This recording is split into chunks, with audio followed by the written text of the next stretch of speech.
الحمد لله رب العالمين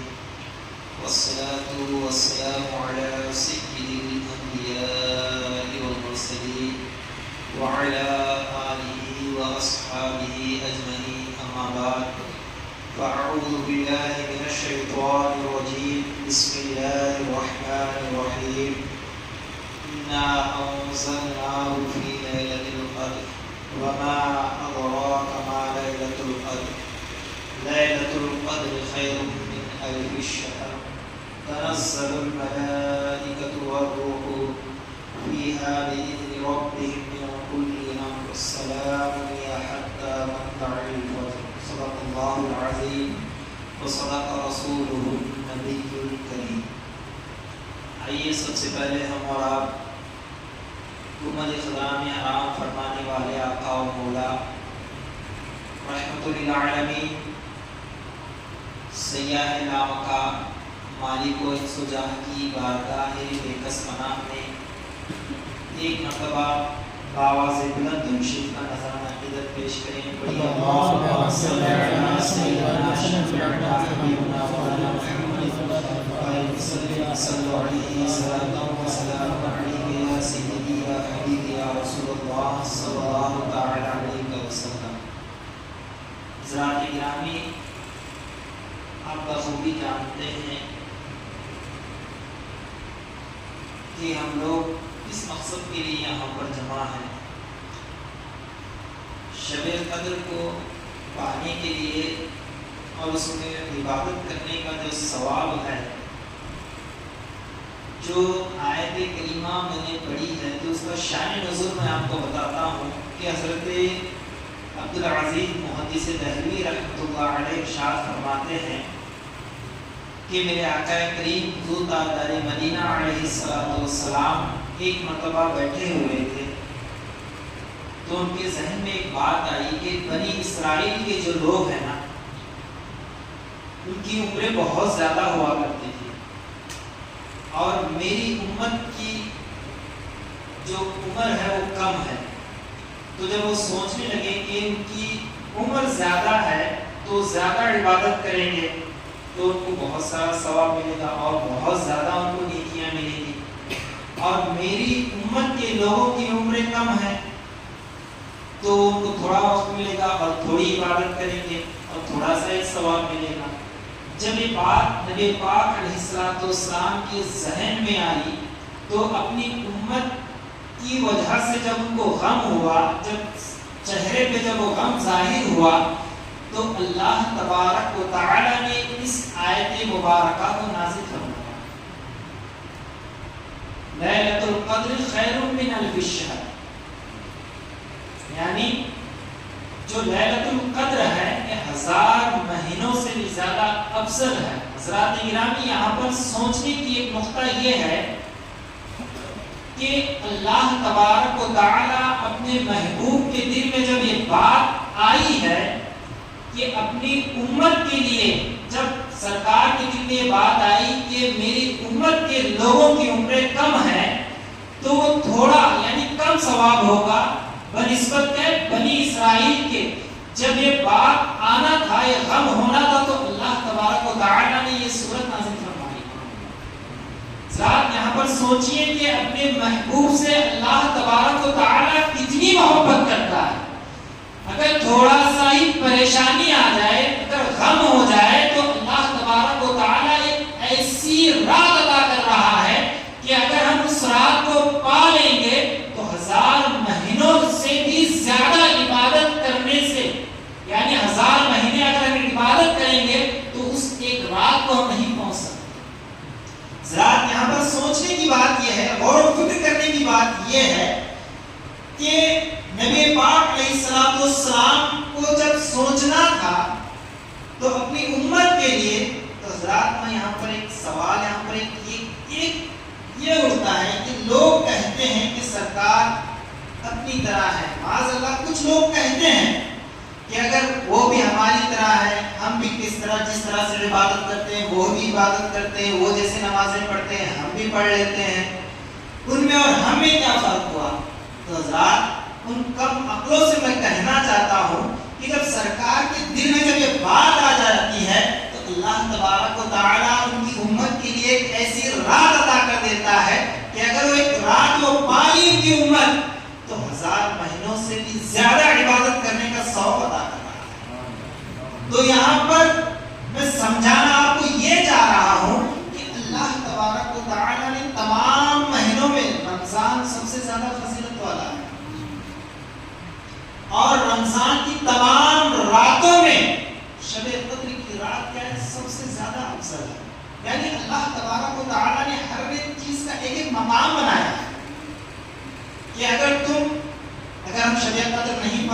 اور زندگی بھر عبادت کرتے رہے، ہر ایک وقت ہمارا لگاتے رہے، زندگی بھر عبادت کرتے رہے، لیکن اس ایک رات کے ثواب کو نہیں پہنچ سکتے۔ اگر اللہ والے ہیں، اگر رسول کے عشق میں، اگر محبت میں، بزرگوں کی محبت میں اگر وہ ایک ہی رات کو پا لیں تو پوری زندگی میں جتنی وہ عبادت کرنا چاہتا ہے نا، وہ ایک ہی رات میں پوری عبادت کا ثواب مل جائے گا اس کو۔ تو یہاں پر بولنے کا مقصد کیا ہے کہ اگر نبی کے دل میں اگر کوئی بات آ جائے تو اللہ تبارک و تعالیٰ اپنے محبوب کے صدقے ایسی رات ادا کر رہا ہے، ان کے صدقے میں، اپنے محبوب کے صدقے میں، محبوب کے صدقے میں۔ اس سے بات کیا پتا چل رہی ہے؟ جب ہم حج کرنے چلے جاتے ہیں تو بیت اللہ اللہ کا گھر ہے، جب ہم اس کا طواف کرتے ہیں تو جب تک جا کر کے حضرت ابراہیم علیہ السلام یعنی مقام ابراہیم پر جا کر کے جب تک 2 رکعت نفل نماز نہیں ادا کریں گے، جب تک ہمارا حج مکمل نہیں ہوگا۔ تو یہاں پر وجہ کیا ہے، ضرورت کیا ہے؟ جب بیت اللہ کا جب حج کر لیا، طواف کر لیا، اس کو بوسہ دے دیا، سب کچھ کر لیا، تو حج مکمل نہیں ہو رہا ہے۔ لیکن جب تک نبی پاک علیہ اللہ تبارک و تعالیٰ کے خلیل کے دربار میں نہیں آئیں گے، جب تک وہاں جا کر کے نماز نہیں پڑھی جائے گی، جب تک ہمارا حج کیا ہے، قبول نہیں ہوگا۔ کیوں نہیں ہوگا؟ اللہ تبارک و تعالیٰ ہم کو بتا رہا ہے نسبت سے شے کیا ہوتی ہے، ممتاز ہوتی ہے۔ جب